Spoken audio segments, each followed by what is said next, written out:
If you're a heavy attack enjoyer or a one-bar build enthusiast, you'll be glad to know that ESO's newest class, the Arcanist, does both of these things extremely well.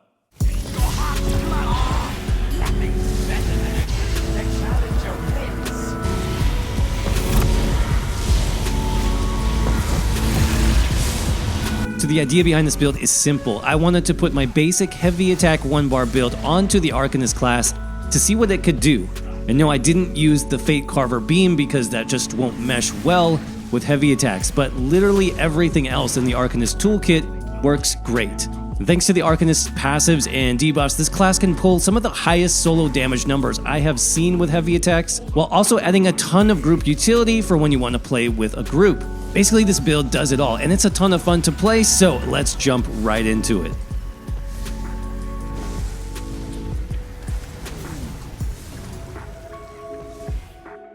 Alright everybody, here we are on the public test server, and it's time for the first Arcanist build for the channel. I'm very excited to present to you guys what I've been working on, and we're going to start with something simple. We're going to start with the one-bar heavy attack solo build for the Arcanist, showcasing how easy the class is going to be to pick up once the Necrom chapter launches.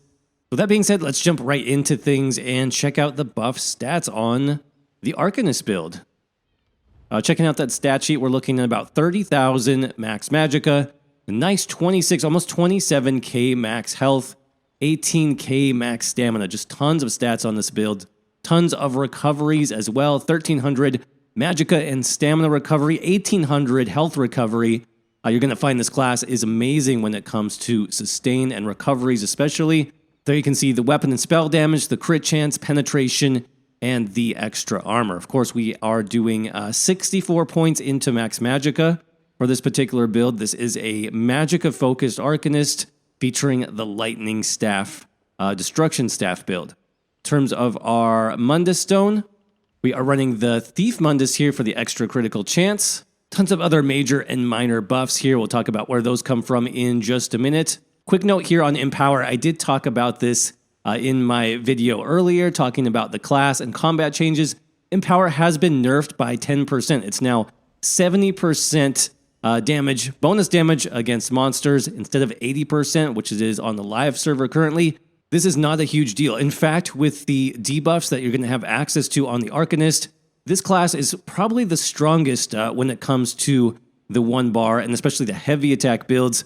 And we'll talk about that in a minute when we get to the skills. As far as the food, I'm using Bewitched Sugar Skulls. I like this for all the max stats, as well as the health recovery. We'll talk about healing in a minute. Healing is definitely not the strong point of the solo Arcanist, so having as much health recovery as you can is going to be actually pretty nice for solo content. For the potions here, I'm using Essence of Health, which is essentially an armor potion. This gives you major fortitude, so tons of health recovery, plus a little bit of a burst heal when you need it. And free armor here, 50 to 80 extra spell and physical resistance. I'll have the ingredients listed that you need for that over on the written guide on the website. Link is down below in the description. Finally, in terms of the race, you can basically make this work with any race. I've tried them all, High Elf, Dark Elf. Khajiit is what I went with here for the extra critical damage and critical healing. It's going to pair very well with some of our Arcanist passives, as well as some of the buffs and debuffs that the class has access to.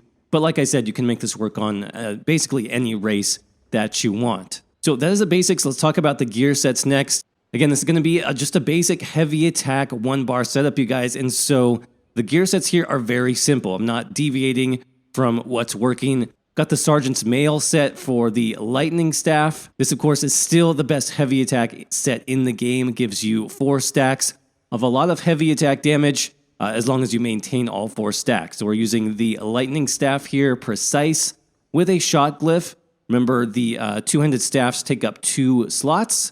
And then we're going to run our third piece on the body. That's a heavy chest with Max Magicka Enchant Divines for the trait, if you can get it. And finally, 2 pieces of jewelry. Got the necklace and the Ring of Sergeant's Mail, both with the spell damage enchant and Bloodthirsty as the trait. As far as the second 5-piece set, we are still just stacking heavy attack damage.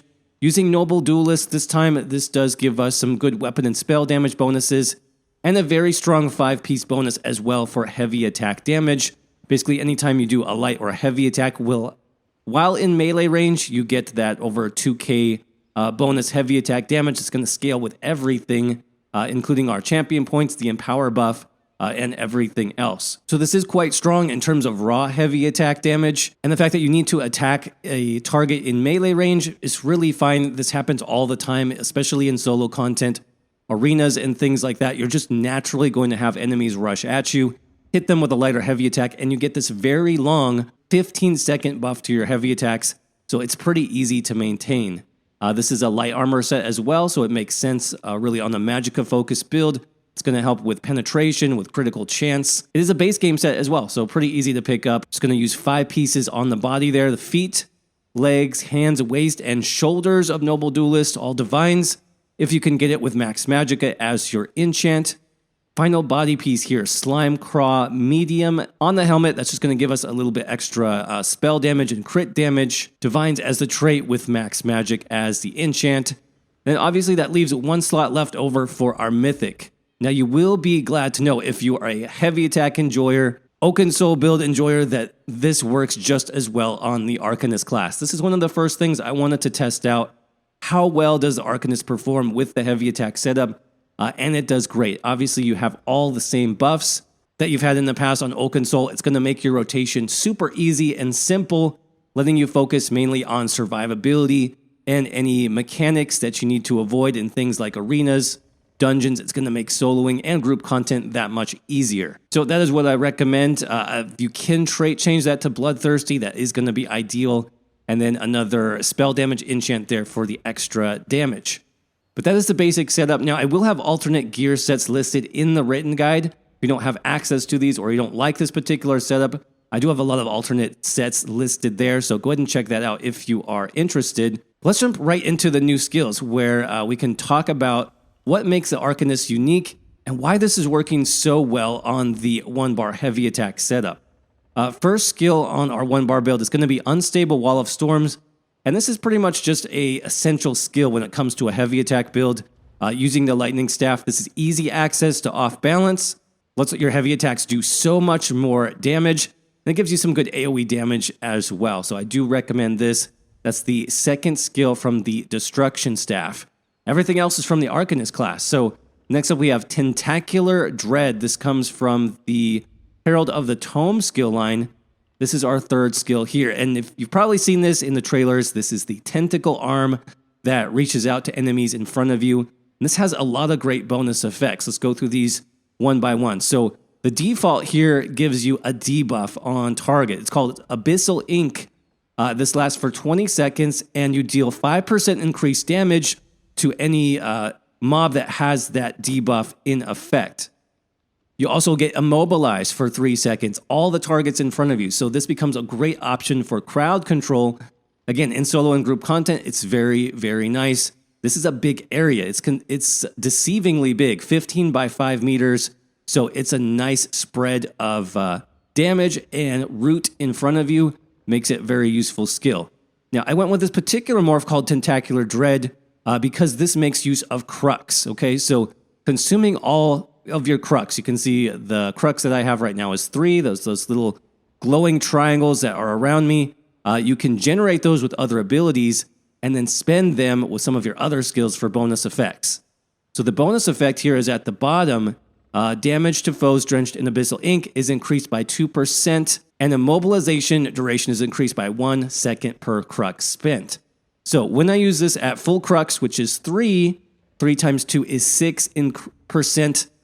That's 6% increased damage on top of the 5% that I already get. So basically 11% bonus damage to an enemy. This is really nice, both in solo and group content for increasing your own damage. So 3 really great effects in one skill there. You will want to try to reserve this for when you have all 3 Crux stacked up, so that you do get as much bonus damage as possible. But you can use it just, at the beginning of the fight for the 5% bonus damage and the mobilization if you need it. It is nice for the crowd control. Next up, we have Chakram of Destiny. This is our damage shield. It comes from Curative Rune Forms. The third ability here And you can see this is a very nice shield on the Arcanist. 10k damage shield for 6 seconds, plus recasting will give you 30% stronger shield. So you can see kind of how this works. There's my 10k shield. If I cast it again, it's now up to about 13k on my build. So it is very, very strong. This is also buffed, by the way, by Arcanist passives and our champion points. So damage shields on the Arcanist are a thing. It's actually quite good. The nice thing about this, too, for group utility, as you can see here, up to 4 allies in front of you get the shield as well. So it's not just a selfish shield. It actually offers some group utility as well, which is pretty cool. Now, the reason why I take Chakram of Destiny is for the morph effect here. It's going to also generate Crux. So this is our first ability that actually lets us create those spinning triangles around our character. Remember, we want 3 of those in total before we cast the tentacle to give that the strongest debuff possible. So this is our first way of generating Crux on the build. Second way to generate Crux is this ability here called Escalating Rune Blades. This is sort of the main DPS bread and butter skill for the Arcanist. It comes from Herald of the Tome. First ability that you unlock, and it gives you sort of increasing damage with these runes that you throw. It also explodes. The last one explodes for some AoE damage. And the thing about this is that each cast also generates Crux. So what's really nice about the way I've set this build up, especially for solo content, is whether you're on, offense, casting rune blades, or you're on defense, casting your damage shield, you're getting 1 Crux for each cast. So it's very easy to build back up to 3 when you use it on Tentacular Dread, because that's going to use all of your Crux and then you're back at 0. So we have two builder skills basically and 1 spender skill. That's how I've set the build up. Lastly, a bit of a flex spot here. This depends on the content, I think, and how comfortable you are with the Arcanist class. For more damage, and especially for solo content and like just nuking bosses from 100 to 0 as quickly as possible, you're going to want to check out this skill. It's called Rune of Colorless Pool. This comes from the Soldier of Apocrypha, so the tank skill line. It's the last ability that you get here, and check out the tooltip on this. It's pretty impressive. You cast this on a single target, and it debuffs them with minor vulnerability and minor brittle. So that's increasing their damage taken by 5% and increasing their critical damage taken by 10%. If you use this against monsters, it also gives a stun, a paralyze that lasts for 8 seconds. That's not against bosses, obviously, but anything below boss and elite level will be stunned for a very long time, 8 seconds, and it cannot be dodged. So this serves several great purposes on the Arcanist build. Like I said, this is your boss nuke tool. You can, basically debuff them with these 2 debuffs. You can also have, like we talked about, 11% bonus damage from the tentacle skill. And then you can just toss on your ultimate and do a couple of empowered heavy attacks. And that's really it, guys. This combination is just a huge nuke on bosses. So it is really nice for arenas, things like VMA, where you want to kill off those bosses as quickly as possible. Now, this is flexible. Obviously, if you're running in a group, you might have a tank that's running this or similar debuffs. Also, if you're newer, you might actually want a heal. Now, I do have some healing built into this setup through the champion points, which I'll talk about in a minute. But if you want just a basic heal, you can go to the Curative Rune Forms skill line and just grab the first heal that you unlock there. It's called Evolving Rune Mend. And this is actually a really nice heal. It does 3 fast heals plus some additional healing over time. Pretty cheap to cast. Here's what that looks like. So it offers a ton of healing. If you need this for emergencies, obviously you can cast your shield first, protect your health for a little bit, heal back up to full really quick. So that's a nice option as well. You can use that for group content too. Finally, let's talk about the ultimate a little bit. This is called the Tide King's Gaze. It comes from Herald of the Tome. If you saw my preview video, you probably saw what this looks like. It's basically summoning a follower of Hermaeus Mora, a little floating tentacle guy that's going to cast a laser beam at a single target, deal tons of damage over time. It actually has a 0.5 second tick rate, so a lot of damage. It does some splash damage as well, though it's in a very tight radius. 3 meters to do that damage. So again, it's like a laser beam. Think of it as a single target boss nuke almost. It will do a bit of splash damage, but it's really just to melt bosses as quickly as possible. Like I said, great for arenas and things like that. Of course, you're going to want to empower that ahead of time with skills like Colorless Pool, debuffing the enemy, and then increasing your damage with the Tentacle skill first before you drop that ultimate, but it is very strong. If you want something with a bit more AoE damage, like I said, the radius on that is very small. Something like Elemental Rage is going to spread out that area a bit more. It won't be quite as focused, but it'll be a bigger radius so you can kill more enemies if that's what you need at that time. All right, let's talk about the rotation, different ways you can use this. If, let's say, you're just in arena, you're doing basic content, you want to kill things quickly, here's what you're going to do. You're going to buff up first with your shields to absorb some damage. Use your potion if you want to, and then put down your unstable wall. Then you're going to alternate heavy attacks with your rune blades, and then heavy attack shield. So again, heavy attack rune blades, heavy attack shield, heavy attack unstable wall. You can see I'm already up to 3 crux on my character.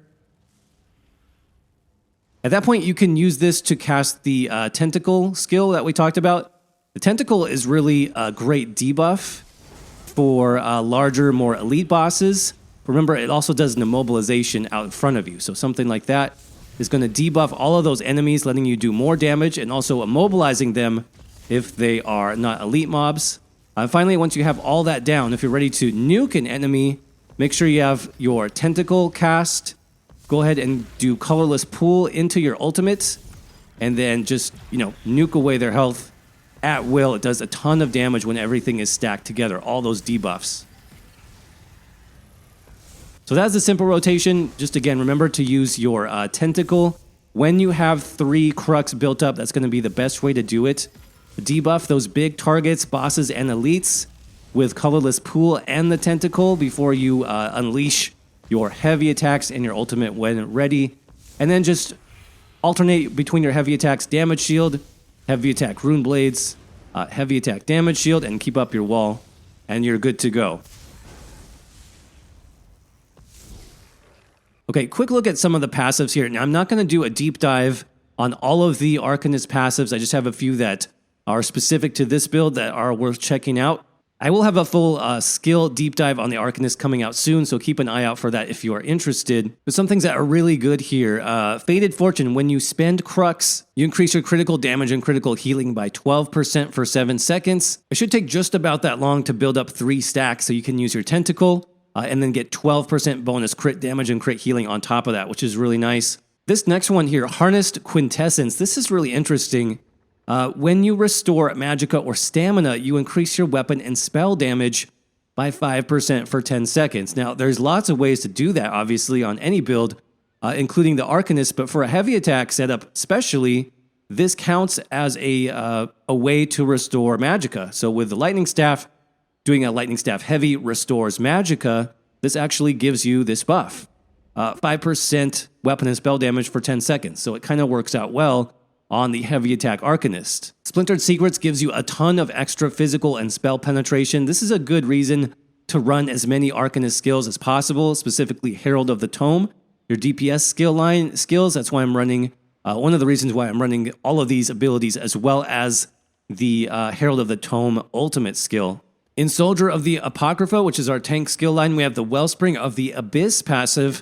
And this gives you health, magicka, and stamina recovery, 129 of each, for every soldier ability that you have slotted. So this is a nice buff to all of your recoveries. We are using one of these skills in this version of the build. And then Circumvented Fate. This is a nice solo and group utility passive. It's going to give you and your group minor evasion for 20 seconds.